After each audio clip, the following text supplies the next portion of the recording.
يا أيها الذين آمنوا اتقوا الله حق تقاته ولا تموتن إلا وأنتم مسلمون يا أيها الناس اتقوا ربكم الذي خلقكم من نفس واحدة وخلق منها زوجها وبث منهما رجالا كثيرا ونساء واتقوا الله الذي تساءلون به والأرحام إن الله كان عليكم رقيبا يا أيها الذين آمنوا اتقوا الله وقولوا قولا سديدا يصلح لكم أعمالكم ويغفر لكم ذنوبكم ومن يطع الله ورسوله فقد فاز فوزا عظيما أما بعد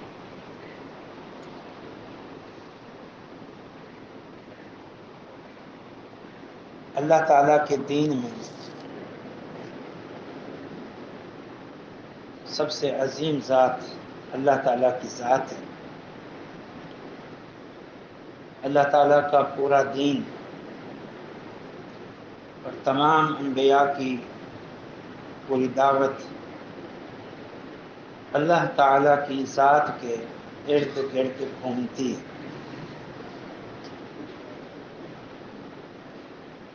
اللہ تعالیٰ کی ذات ہی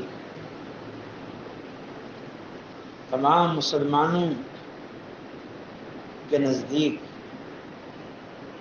ایک محور ذات ہے جس کے ارد گرد سارے معاملات گھومتے ہیں۔ انبیاء پر ایمان یہ اللہ پر ایمان کا تقاضا ہے۔ انبیاء سے محبت اللہ پر ایمان کا تقاضا ہے۔ آسمانی کتابوں پر ایمان یہ بھی اللہ پر ایمان کا تقاضا ہے۔ شعائر اللہ سے محبت یہ بھی اللہ پر ایمان کا تقاضا ہے۔ اولیاء کرام یا صحابہ اور اہل بیت ان سب سے محبت یہ بھی اللہ پر ایمان کا تقاضا ہے۔ انبیاء کرام بنیادی طور پر اللہ تعالیٰ کا تعارف کرانے، اس کی عظمت کو اجاگر کرنے اور مخلوق کو اللہ کے آگے جھکانے کے لیے ہے۔ اس لیے مسلمانوں میں کیونکہ سب سے عظیم اور بڑی اور محترم ذات اللہ کی ذات ہے، اس لیے سب سے بڑھ کر محبت بھی اللہ کے ساتھ۔ والذین آمنوا اشد حبا للہ، اللہ تعالیٰ نے اہل ایمان کے بارے میں خبر دی کہ جو اللہ کو صحیح معنوں میں مانتے اور جانتے ہیں وہ سب سے بڑھ کر محبت اللہ تعالیٰ سے کرتے ہیں۔ باقی سب محبتیں وہ انبیاء سے ہوں، صحابہ اہل بیت سے ہوں، تابعین سے ہوں، وہ اللہ تعالیٰ کی محبت کے تابع۔ باقی اللہ تعالیٰ کی ذات بڑی اور عظیم اور سب سے بڑھ کر محبت کے لائق کیوں ہے؟ اس لیے کہ وہ خالق ہے، مالک ہے، رازق ہے، اس پوری کائنات کا مدبر اور منتظم ہے۔ سب احسانات و اکرامات اسی کی دین ہیں، اسی کی طرف سے۔ اور پھر وہ ذات عظیم قدرتوں، قوتوں، طاقتوں کی مالک ہونے کے ساتھ ساتھ بالکل بے عیب ذات، ہر نقص اور عیب سے پاک۔ اس لیے سب سے زیادہ محبت، احترام، عقیدت کے لائق اللہ کی ذات۔ مشرکین مکہ جو تھے وہ اللہ کے ساتھ شرک تو کرتے تھے. شرک بھی بہت بڑا عیب ہے اللہ کی ذات میں، لیکن کھلے لفظوں میں اللہ تعالیٰ کی گستاخی، کھلے لفظوں میں بے ادبی نہیں کرتے تھے، کیونکہ وہ اللہ تعالیٰ کی ذات کو مانتے تھے، اس کی عظمت کو مانتے تھے. شرک کے بارے میں بھی ان کا تصور جو تھا وہ یہ تھا، ما نعبدهم الا ليقربونا الى الله زلفى. ہم نے جو شریک اور الہ بنا رکھے ہیں اور ان کی عبادت کرتے ہیں، تو یہ در حقیقت اللہ کے قرب کے حصول کا راستہ ہے. حالانکہ وہ کر شرک رہے تھے جو بہت بڑا گناہ ہے اور اللہ کی ذات کی طرف بہت بڑے عیب کی نسبت ہے، لیکن وہ اسے کوئی گستاخی اور بے ادبی نہیں کہتے تھے. اور بظاہر کوئی دکھنے میں وہ گستاخی نظر نہیں آتی، حقیقت میں گستاخی شرک کہ عبادت اللہ کا حق ہے، وہ کسی اور کو دیا جا رہا ہے، لیکن بظاہر دکھنے میں کوئی گستاخی، بے ادبی، جس کو ہم عرف میں گالی کہتے ہیں، جس کو ہم گستاخی کہتے ہیں، ایسا نہیں تھا. یہود و نصارہ کا بھی یہی معاملہ تھا، وہ بھی شرک میں ڈوبے ہوئے تھے، اور پھر انبیاء کا کفر کر کے، یہودیوں نے عیسیٰ علیہ السلام کا کفر کر کے، اور ان دونوں نے محمد صلی اللہ علیہ وسلم کو نہ مان کر اور مزید شرک میں مبتلا ہو کر، یہ بھی شرک اور کفر میں تھے. ایک قسم کی اللہ کے حضور گستاخی اور بے ادبی کا یہ معاملہ تھا، لیکن کھلے لفظوں میں اللہ تعالیٰ کی گستاخی اور بے ادبی انہوں نے نہیں کی، اس لیے کہ بہرحال وہ اللہ تعالیٰ کو مانتے تھے، خالق بھی، مالک بھی، رازق بھی، مدبر بھی. شرک ان کا بہت بڑا جرم تھا. لیکن جو ذاتیں اللہ کا، جو مخلوق، جو انسان اللہ کی ذات کو ہی نہیں مانتے، ہاں وہ گستاخی اور بے ادبی کے مرتکب رہے ہیں اور آج بھی وہ مرتکب ہیں. البتہ ایک بڑی افسوسناک بات ہے کہ ہمارے علم کے مطابق اللہ تعالیٰ کو مان کر، خالق، مالک، رازق اور رب مان کر جو گستاخیاں مسلمانوں نے کی ہیں نا اللہ کی، وہ کسی اور نے نہیں. اور مسلمانوں کا بھی وہ طبقہ جو مذہبی ہے، مذہبی، ایک تو ملحد نما مسلمان، کمیونسٹ نما مسلمان، سیکولر نما مسلمان، انہوں نے تو کی، لیکن مذہبی لوگوں نے بھی بہت اللہ کی گستاخی کی. جہالت، لا علمی، بلکہ بسا اوقات تو اللہ کی محبت اور اللہ کی عقیدت میں آ کر اللہ کے حضور بہت بڑی اور کھلی گستاخی کی. اور کچھ لوگوں نے جو اہل بدعت ہم جنہیں کہتے ہیں، انہوں نے انبیاء اور اولیاء کی محبت اور عقیدت کے نام پر اللہ کے حضور میں گستاخیاں کی. اور کچھ ملحد ہیں، ان کا مذہب سے کوئی تعلق نہیں، مسلمان گھرانے میں پیدا ہوئے اس لیے مسلمان ہیں، لیکن پھر ملحد ہو گئے، کمیونسٹ، سیکولر ذہن کے حامل. یہ لوگ بھی اللہ تعالیٰ کے حضور گستاخیوں کے مرتکب ہوتے رہتے ہیں.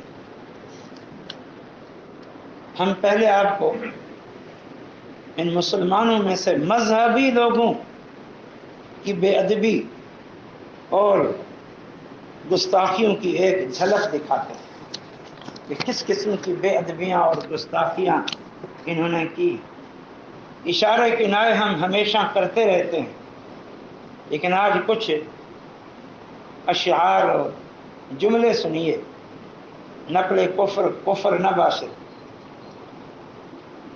کسی بات کی وضاحت کے لیے، کسی پر رد کرنے کے لیے، امت کو کفر اور شرک سے آگاہ کرنے کے لیے کچھ لوگوں کے کفر اور شرک کو بیان کرنا، مقصد اصلاح ہو، لوگوں کو سمجھانا ہو، تو یہ جائز۔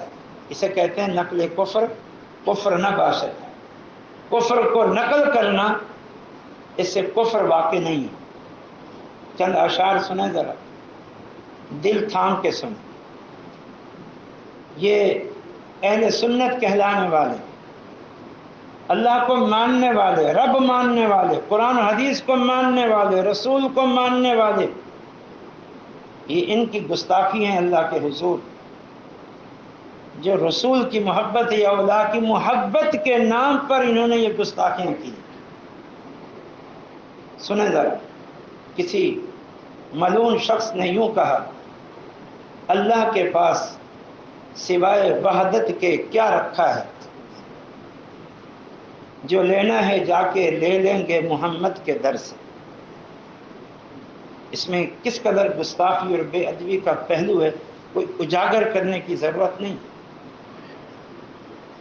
نعوذ باللہ ثم نعوذ باللہ۔ بس اللہ تو بس ایک ہے، اپنے آپ کو ایک کہتا ہے۔ ایک ہونے کے سوا نعوذ باللہ اللہ کی کوئی خوبی نہیں، کوئی اس کی حیثیت نہیں۔ سب قوتیں، قدرتیں، طاقتیں تو محمد کے پاس ہیں صلی اللہ علیہ وسلم۔ ہم جو مانگنا ہے، جو لینا ہے، ان سے لے لیں گے، ہمیں اللہ کے پاس جانے کی ضرورت نہیں۔ اب دیکھیں، رسول جو اللہ کا تعارف کرانے آئے، اس رسول کی محبت کے نام پر اللہ کی گستاخی۔ ایک اور ملعون کہتا ہے، خواجہ نہ دے گا تو کون دے گا؟ خواجہ ایک بہت بڑے بزرگ گزرے، ان کے بارے میں کہتے ہیں یہ نہ دے گا تو کون دے گا؟ بس یہ دے سکتا ہے، باقی کسی میں دینے کی کوئی حیثیت نہیں۔ اس نے تو لپیٹ دیا اللہ کو بھی اور اللہ کے رسول کو بھی لپیٹ دیا، صحابہ اور اہل بیت کو بھی لپیٹ دیا کہ خواجہ نہ دے گا تو کون دے گا۔ ایک اور خبیث کہتا ہے، خدا کا پکڑا چھڑائے محمد، محمد کا پکڑا چھڑا کوئی نہیں سکتا۔ اس میں گویا محمد صلی اللہ علیہ وسلم کو اللہ سے زیادہ طاقتور، قوت اور اختیار والا قرار دیا گیا ہے، اور اللہ تعالیٰ کو محمد صلی اللہ علیہ وسلم کے مقابلے میں کمزور اور ضعیف ثابت کیا گیا۔ یہ مسلمانوں کی گستاخی ہے، یہ کسی یہودی اور عیسائی اور مشرکین مکہ کی گستاخیاں نہیں ہیں، یہ سنیوں کی گستاخیاں ہیں، جو غلو میں اتنے اندھے ہو جاتے ہیں کہ اپنے خالق اور مالک کی عزت کو بھی نہیں پہچانتے۔ ایک اور ملعون کہتا ہے، او حکم دیوے اے موڑ دیوے، او توڑ دیوے اے جوڑ دیوے۔ یعنی اللہ حکم دیتا ہے اور محمد موڑ دیتے ہیں، اللہ توڑ دے، محمد جوڑ دیتے ہیں۔ یعنی اللہ کے حکموں کو محمد صلی اللہ علیہ وسلم ٹال دیتے ہیں، موڑ دیتے ہیں۔ یعنی اللہ تعالیٰ کے مقابل پر محمد صلی اللہ علیہ وسلم کو گویا یعنی قوت اور قدرت والا اور با اختیار بنا دیا گیا ہے۔ ذرا سوچ سکتے ہیں آپ، جو کچھ آپ چند مہینوں سے ہم سے سن رہے ہیں، اللہ تعالیٰ کی عظمت، اور ایک طویل عرصے سے ہم سے کتاب و سنت کی دلائل کی روشنی میں اللہ کی عظمت اور بالخصوص محمد صلی اللہ علیہ وسلم کا اللہ سے تعلق اور احادیث مبارکہ سے اللہ کی عظمت سن رہے ہیں، اس کے مقابلے میں یہ باتیں صریح کفر ہیں کہ نہیں؟ اور یہ کفر کیوں بکتے ہیں مسلمان ہو کر؟ اس لیے کہ ان کا واسطہ کتاب و سنت کی تعلیم سے نہیں۔ آپ لوگ خوش نصیب ہو، اہل علم سے جڑے ہوئے ہو۔ ہم جیسے فقیروں کی مجلسوں میں آتے ہوں، کم سے کم خطبات جمعہ کی صورت میں اللہ کا تعارف جانتے ہو، اللہ کی عظمت سنتے ہو۔ محمد صلی اللہ علیہ وسلم کی پوری زندگی جو اللہ کی عظمت پر دلالت کرتی ہے، اللہ کی ربوبیت پہ دلالت کرتی ہے، اللہ تعالیٰ کی الوہیت پہ دلالت کرتی ہے، اللہ تعالیٰ کی عظمت پہ دلالت کرتی ہے، وہ سنتے ہو۔ مگر نہ یہ مسلمان ہیں، ان کے پاس کوئی علم نہیں ہے، جہالتیں ہیں، غلو ہیں، اور گمراہ لوگوں کی گمراہیوں کا شکار ہے۔ ایک اور خبیث کہتا ہے، یہ تو ایک قوالی کی شکل میں، ہم نے ایک بس میں سفر کرتے ہوئے خود یہ جملے سنے، باقی تو کتابوں میں پڑھا ہم نے۔ کہتا ہے اچھی ذات علی دیے، ایک کائنات علی دیے، یعنی سب سے اونچی ذات علی کی، اور یہ پوری کائنات تو علی کی ہے، پیدا بھی انہوں نے کی، مالک بھی وہی ہے، اور حکم بھی انہی کا چلتا۔ اللہ تعالیٰ کہاں گے؟ اللہ تعالیٰ کہاں گے؟ ایک اور کہتا ہے، پیر عبد القادر جیلانی رحمۃ اللہ علیہ کی فضیلت بیان کرتے ہوئے کہتے ہیں لوح محفوظ میں تثبیت کا حق ہے حاصل۔ تثبیت مانا رد و بدل، لوح محفوظ میں رد و بدل کا حق ہے حاصل، لڑکی سے لڑکا بنا دیتے ہیں غوث الاعظم۔ اللہ نے آسمان و زمین کی تخلیق سے 50,000 سال پہلے تقدیر لکھی، لوح محفوظ میں ہے، جہاں کسی کی رسائی نہیں ہے۔ عبد القادر جیلانی رحمۃ اللہ علیہ کی وہاں رسائی ہے، اور ہاتھ سے جو چاہیں مٹا دیں، جو چاہیں اضافہ کر دیں، کہ حیثیت رہی اللہ کی۔ لڑکی سے لڑکا بنا دیتے ہیں، اللہ لڑکی دے اور ان کے پاس کوئی آ کے کہے کہ مجھے تو لڑکا چاہیے، وہ کہیں میرے در سے کہ خالی تھوڑی جائے گا، جاؤ یہ لڑکی تمہارا لڑکا بن گئی، اور وہ لڑکی لڑکا بن گئی۔ یہ گستاخی نہیں، یہ سنیوں کی گستاخیاں ہیں، یہ غلو ہے، غلو۔ ایک اور کہتا ہے دل نہیں کرتا یہ باتیں کرنے کو، طبیعت گوارا بھی نہیں کر رہی، لیکن ہم جس دور سے گزر رہے ہیں، جہالت اور گمراہی کا دور، الحاد اور زندیقیت کا دور، اس سے آگاہ کرنا ضروری ہے۔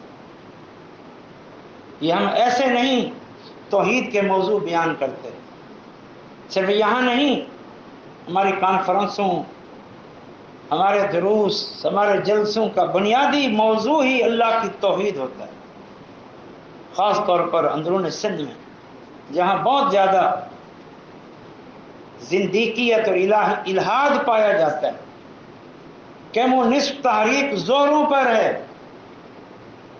ایسے نہیں ہے موضوعات۔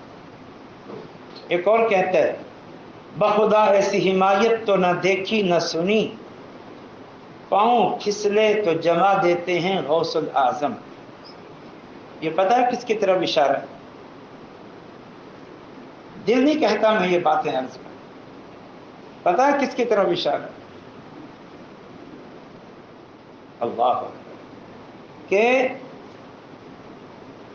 اللہ تعالیٰ کے ساتھ غوث الاعظم عبد القادر جیلانی عرش پر ٹہل رہے تھے کہ نعوذ باللہ اللہ تعالیٰ کا پاؤں پھسلنے لگا اور گرنے لگے، عبد القادر جیلانی نے پڑھ کے سہارا دے کے ان کو بچا دیا۔ یہ پوری وضاحت لکھی ہوئی ہے شعر کے نیچے، بخدا ایسی حمایت تو نہ دیکھی نہ سنی، پاؤں پھسلے تو جما دیتے ہیں غوث الاعظم. اللہ کا پاؤں پھسل رہا ہے اور غوث الاعظم سہارا دے رہے. اب بتاؤ کس کی شان اونچی. ایک اور کہتا ہے بجاتے تھے جو انی عبدہ کی بنسری ہر دم، خدا کے عرش پر ان اللہ بن کے نکلیں گے.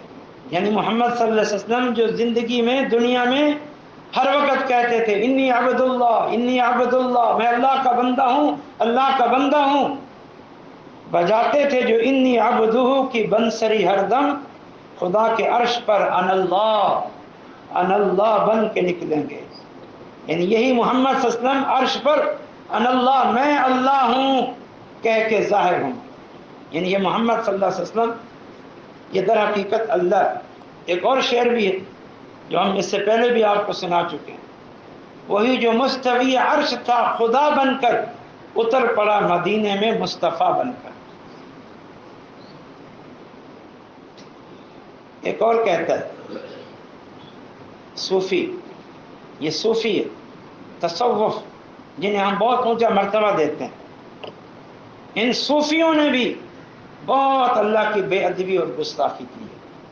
یہ حلول کے قائل ہیں، وحدت الوجود کے قائل ہیں. حلول جانتے ہو کہ اللہ کی ذات مخلوق میں داخل ہو کے اس کی ذات کا حصہ بن جاتی. یہ نیک لوگ عمل کرتے کرتے، ریاضتیں کرتے کرتے، نیکی کرتے کرتے، محنتیں کرتے کرتے اس مقام تک پہنچ جاتے ہیں کہ نعوذ باللہ اللہ کی ذات ان میں حلول یعنی اتر جاتی ہے، داخل ہو جاتی ہے، اور پھر اللہ تعالیٰ کی ساری قوتیں، طاقتیں، عظمتیں، اختیار، شان وہ ان کو حاصل ہو جاتا ہے. پھر کوئی فرق نہیں رہتا. یہ وحدت الوجود کے قائل، یہ کائنات جو آپ کو دکھ رہی ہے یہ اللہ کے سوا کچھ بھی نہیں. یہ دکھنے میں آپ کو انسان، جن، فرشتے، حجر، شجر، کیڑے مکوڑے نعوذ باللہ نظر آتے ہیں، لیکن یہ در حقیقت سب کے سب اللہ تعالیٰ کی ذات ہے. نعوذ باللہ. وہ کہتے ہیں یہ توحید ہے، ہم اللہ کے سوا کسی کو مانتے ہی نہیں. انسان وہ کہتے ہیں اللہ ہے، حیوان نعوذ باللہ اللہ ہے، حجر و شجر نعوذ باللہ اللہ ہے، اللہ کے علاوہ کائنات میں کوئی چیز ہے ہی نہیں. کہتے ہیں یہ توحید ہے. بتاؤ یہ توحید محمد صلی اللہ علیہ وسلم نے سکھائی ہے؟ یہ توحید رسول اللہ نے سکھائی ہے؟ یہ توحید انبیاء نے سکھائی ہے؟ کیا تو سکھاتے ہیں. یہ ساری کائنات اللہ کی مخلوق ہے، اللہ کی محتاج ہے. اللہ عرش پر مستوی ہے، سب پر اللہ کا حکم چلتا ہے، ان سب پر اللہ تعالیٰ کی عبادت واجب ہے، ان سب کا روزی رساں ایک اللہ ہے. اس معنی میں وہ اللہ وحدہ لا شریک ہے. یہ کہتے نہیں اللہ ایک ہے کا مطلب یہ ہے کہ یہ ساری کائنات در حقیقت اللہ ہی ہے. یہ انسان، یہ حجر، یہ شجر، یہ کیڑے مکوڑے سب نعوذ باللہ اللہ ہے. یہ کون ہے جی؟ یہ صوفیاء کرام، جن کے بارے میں مشہور ہے انہوں نے بڑی دین کی خدمت کی. اکثر ان میں پہلے درجے کے جاہل ہوتے تھے، جاہل، جنہوں نے قوموں کو کتاب و سنت سے روکا، علم سے روکا، جنہوں نے اپنی درگاہیں بنا کے وہاں ریاستیں کروا کے نئے نئے طریقے اور چلے اور وظیفے دے کے ان کو کام تمہیں اللہ سے ملائیں. تو محمد صلی اللہ علیہ وسلم کس لیے آئے؟ اللہ تعالیٰ تو یہ فرمائے قل ان کنتم تحبون اللہ فاتبعونی یحببکم اللہ. اگر تمہیں اللہ کی محبت چاہیے میرے نبی کی پیروی کرو، اللہ تم سے محبت کرے. اسی صوفی کا ایک قول ہے، والعیاذ باللہ، میں نام نہیں لیتا، شاید کچھ لوگوں پہ بہت بھاری پڑے. یہ کس صوفی کا قول ہے؟ بندہ نعوذ باللہ، بندہ قبل وجود خود باطن خدا تھا اور خدا ظاہر بندہ. یعنی یہ جو بندہ ہے ظاہر ہونے سے پہلے یہ خدا تھا، اب وہ خدا بندے کی صورت میں ظاہر. یہ دکھنے میں بندہ ہے، حقیقت میں خدا ہے، والعیاذ باللہ. اور ایک خبیث ملعون قوال گزرا ہے، علیہ ما علیہ، نصرت فتح علی خان، جس کا بڑا نام ہے، بڑا نام، اس کے قوالیاں شرک، خرافات اور الہاد کا مجموعہ تھا۔ ایک جگہ وہ کہتا ہے، اس کے پورے الفاظ یاد نہیں، کہ مندر میں بھی توں، مسجد میں بھی توں، خانقاہ میں بھی توں، جنگلوں میں بھی توں، فلاں جگہ توں، یعنی جس جس کی پوجا کی جا رہی ہے وہ اللہ تو ہی ہے۔ مشرک جن بتوں کی پوجا کرتے تھے وہ تو تھا، نعوذ باللہ۔ ہندو جن بتوں کی پوجا کرتے ہیں، نعوذ باللہ، وہ بھی تو ہے۔ عیسائی جس صلیب کی پوجا کرتے ہیں، اللہ وہ تو ہے۔ اور مسجدوں میں مسلمان جس کی پوجا کرتے ہیں وہ تو ہے۔ اور پھر آخر میں بکواس کرتا ہے، تو ایک گورکھ دھندا ہے، کہ تیرا پتہ نہیں چلتا تو کیا چیز ہے، تو گورکھ دھندا ہے۔ کتنا گھٹیا لفظ۔ اور جب ان لوگوں کو کچھ کہا جائے تو ان کی دلیل پتہ ہے کیا ہے؟ ایک غلط بات بعد میں آنے والوں کے لیے کتنا بری ایک غلط دلیل بنتی ہے۔ کہتے ہیں جی وہ علامہ اقبال نے بھی تو جب شکوہ لکھا تھا تو تم سب نے ان پر کفر کے فتوے لگانا شروع کیے، اور پھر اس کو جواب شکوہ لکھ کے اپنی صفائی دینی پڑی۔ بات یہ ہے کہ وہ علامہ اقبال ہو یا کوئی، اس کا وہ شکوہ جو اس نے لکھا وہ غلط لکھا، اس میں کفریہ جملے تھے، شرکیہ جملے تھے، الہاد اور زندیقیت کی باتیں تھیں۔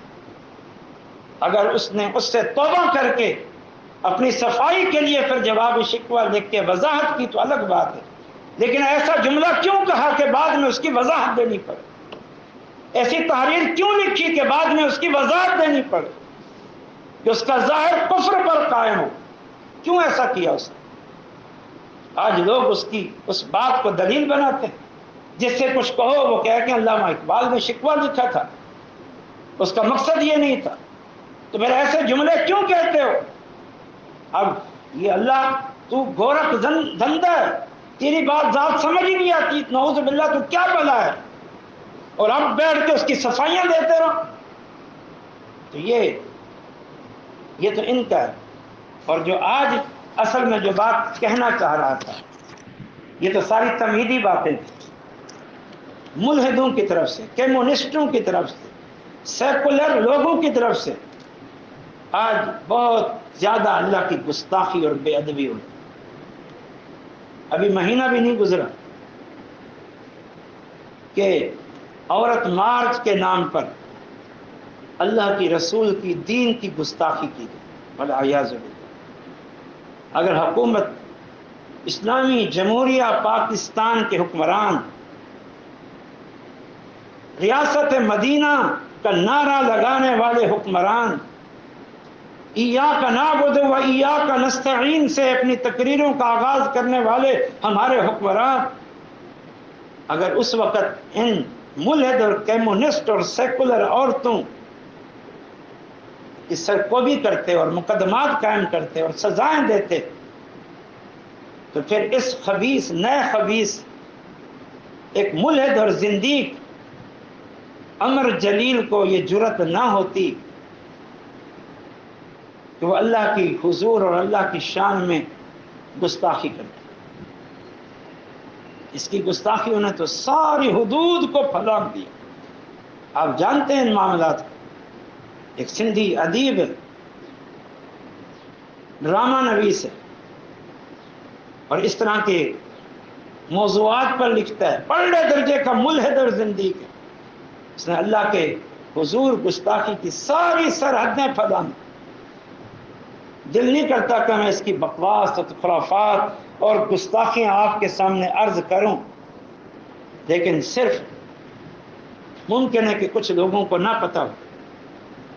چند ایک باتوں کی طرف آپ کی توجہ مبذول کراتے۔ یہ عورت مارچ میں عورتوں کی جو باتیں تھیں نا، ان کا تسلسل۔ عورتوں نے کیا کہا کہ نعوذ باللہ اسلام میں عورتوں کے کوئی حقوق نہیں، بس مردوں کے حقوق، یعنی اللہ نے نعوذ باللہ عورتوں پر ظلم روا رکھا ہے۔ اس سے بڑھ کر اللہ کے حضور کوئی بے ادبی گستاخی ہو سکتی ہے؟ اب میں کوئی ان کے اشکالات کا جواب دینے کے لیے نہیں کھڑا، مسلمانوں کا بچہ بچہ جانتا ہے، ایمان ہے اللہ کے دین کے عدل پر، انصاف پر اور بہترین دین ہونے پر۔ ابھی یہ موضوع ہمارا نہیں، لیکن انہوں نے گستاخیاں کی، بے ادبی کی، یہاں تک کہا گیا ہم حقوق لے کے رہیں گی۔ نعوذ باللہ، اللہ بھی سن لے، رسول بھی سن لے، ہم حقوق لے کے رہیں۔ اللہ بھی سن لے کہ اللہ تو نے ہمیں حقوق نہیں دیے، ہم حقوق لے کے رہیں۔ رسول، آپ نے جو دین دیا ہے اس میں ہمارے لیے کوئی حقوق نہیں، آپ سن لیں، ہم حقوق لے کے رہیں۔ ایک اسلامی مملکت میں یہ جملے کوئی ادا کرے اور پھر وہ زمین پہ گھوم رہا ہو اور پابند سلاسل نہ ہو، اسے قرار موت کی سزا نہ ملے، اس کا تصور کیا جا سکتا ہے؟ لیکن ہاں، یہاں سب کچھ جائز۔ یہاں تو یہ بھی ہوا، کچھ عرصہ قبل یہاں عائشہ منزل کے پاس ایک اسلامی مرکز بلدیہ کے تحت قائم ہوا، اور پھر نعمت اللہ خان کے بعد آنے والے جو ذمہ داران تھے بلدیہ کے، انہوں نے آ کر اسے سینما ہال میں بدل دیا۔ یہ پاکستان کی بات کر رہا ہوں، آپ کے کراچی کی بات کر رہا ہوں۔ پھر یہ حکام شکوہ کرتے ہیں کہ لوگ حکام کو برا بھلا کہتے ہیں۔ کرتوت تو اچھا کرو، اپنے کرتوت تو اچھے کرو۔ یہاں تک کہا گیا اللہ بھی سن لے، رسول بھی سن لے۔ اسی کا تسلسل یہ امر جلیل خبیث کیا کہتا ہے؟ کہتے ہیں اللہ تعالیٰ کو عورتوں کے حقوق کا کیا پتہ، عورتوں کے درد کا کیا پتہ۔ عورتوں کا درد تو عورت کو ہے جو ماں بنتی ہے اور جنم کی تکلیف اٹھاتی ہے۔ اللہ نے نعوذ باللہ جنم کی تکلیف تھوڑی اٹھائی ہے کہ اسے عورتوں کی طرح عورتوں کے حقوق کا درد۔ یعنی اسلام میں عورتوں کے کوئی حقوق نہیں۔ یہی نہیں، کمیونسٹ عورتوں کی ہاں میں ہاں ملا رہا ہے۔ ایک جگہ کہتا ہے، اسی بات کو آگے بڑھاتے ہیں، 1 لاکھ سے زائد نبی آئے، بس اللہ نے ایک نبیہ بھی نہیں بھیجی، 5-6 نبیہ ہی بھیج دیتا، کتنا بڑا اعتراض۔ ایک جگہ خبیث کہتا ہے، ہر وقت کہتا رہتا ہے اللہ مانگو مانگو مانگو مانگو، جو نہیں مانگنا چاہتا کہتا ہے مانگو۔ نعوذ باللہ، کہتا ہے کیا تم چیف منسٹر لگے ہوئے ہو کہ ہم تم سے پلاٹ مانگیں؟ یہ اللہ تعالیٰ کے ساتھ باتیں کر رہے ہیں، گفتگو کر رہے ہیں۔ بتائیں اس سے بڑا کفر ہے؟ اور یہ اس پاکستان میں ہو رہا ہے، اور باب الاسلام سندھ جہاں سے اسلام داخل ہوا، یہ یہاں سے ہو رہا ہے۔ اس سے بڑھ کر بکواسات کی ہے، وہ جملے مجھ سے ادا نہیں ہوتے۔ یہ جرأت کیوں پیدا ہوئی؟ میں آخری بات عرض کرتا ہوں، یہ جرأت ان عورتوں کو، یہ جرأت اس امر جلیل خبیث کو، اور یہ جرأت دیگر کمیونسٹوں کو جو آئے روز باتیں آتی رہتی ہیں، یہ کیوں جرأت پیدا ہوئی ہے؟ اللہ اکبر، صرف اس لیے پیدا ہوئی ہے کہ اسلامی جمہوریہ پاکستان، ایک نظریاتی مملکت پاکستان کے حکمران انتہائی سیکولر ہیں اور اس ملک کو سیکولر بنانے کی کوشش کر رہے ہیں۔ جب وہ دیکھ رہے ہیں کہ اس ملک کو سیکولر بنانے کی کوشش ہو رہی ہے تو پھر ہمیں کچھ کہنے والا تھوڑی، یہاں تو آزادی ہے، کوئی کسی کو کچھ کہنے والا نہیں ہے۔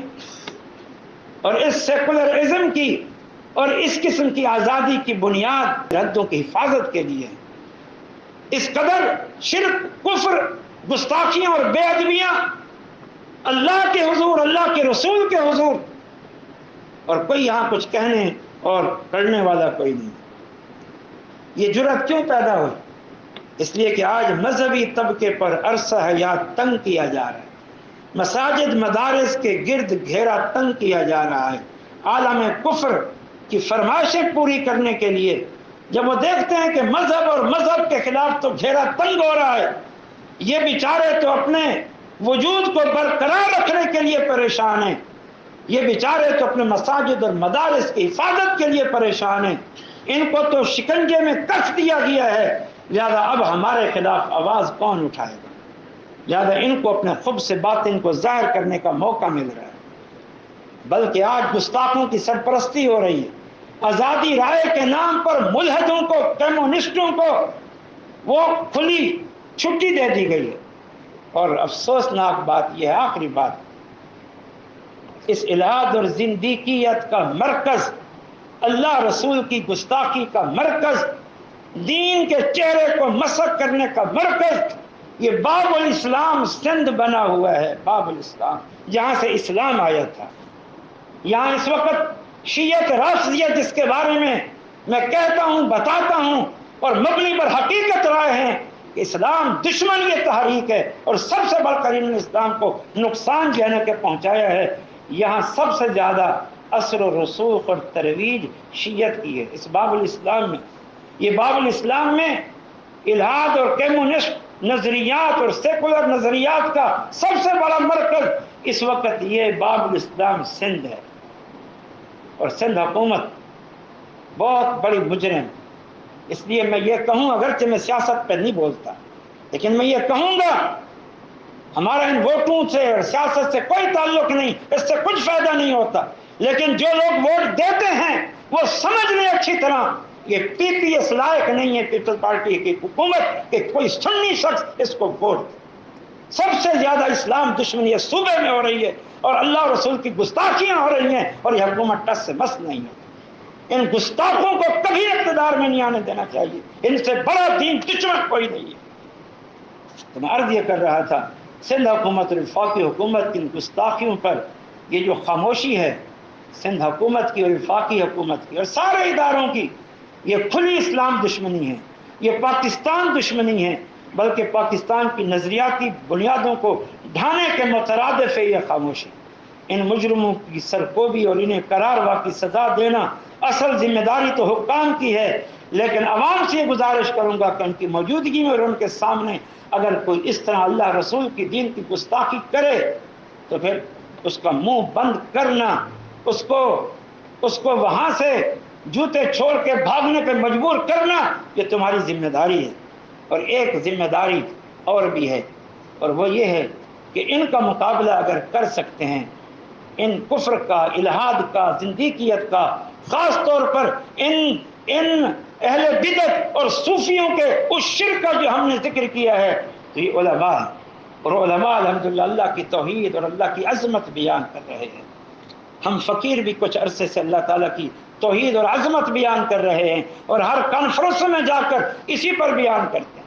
ابھی پرسوں تھر پار کر کے بالکل آخری شہر اسلام کوٹ میں سالانہ تقریب تھی، جہاں میں ناچیز بھی گیا ہوا تھا، اور ہمارے شیخ محترم علامہ عبداللہ ناصر امانی وہاں تشریف فرما تھے، جو ہندوؤں کا گڑھ ہے وہاں الحمدللہ ثم الحمدللہ خوب توحید بیان کی ہے، خوب توحید بیان کی۔ اور پھر اسی طرح اسی دن شام کو مٹھی میں جو ضلع تھرپارکر کا ایک مرکز ہے وہاں پروگرام تھا، خواتین کا ایک مدرسہ تھا جہاں بچیاں فارغ التحصیل ہوئیں، وہاں الحمدللہ خوب توحید اور اللہ کی عظمت بیان ہوئی۔ تو پھر ان علماء، ان مساجد اور مدارس کی سرپرستی ہی در حقیقت اس الحاد اور زندیقیت کے خلاف ہونے والے جہاد میں آپ لوگوں کی شراکت۔ اس لیے یہ جو سلسلہ ہے مدارس اور مساجد کے ساتھ تعاون اور سرپرستی کا، یہ در حقیقت اسلام کی خدمت اور در حقیقت شرک اور کفر کے خلاف جو یہ تحریک برپا ہے، یہ اس کے ساتھ تعاون ہے۔ اس سلسلے کو بھی جاری رکھیے۔ اللہ پاک ہمیں اس الحاد اور زندیقیت اور کفر اور شرک سے محفوظ رکھے، اور اللہ تعالی ہمیں اپنی عزت و ناموس کی خدمت کی اور اپنے دین کی حفاظت کی اور اپنے رسول کے ناموس کی حفاظت کی توفیق عطا فرمائے۔ وقت کچھ زیادہ لے لیا ہے، بات پوری کرنی تھی، معذرت خواہ ہوں۔ اللہ پاک ہمیں نیکی تقوی پرہیزگاری کی زندگی عطا فرمائے۔ اقول قولی ھذا وآخر دعوانا الحمدللہ۔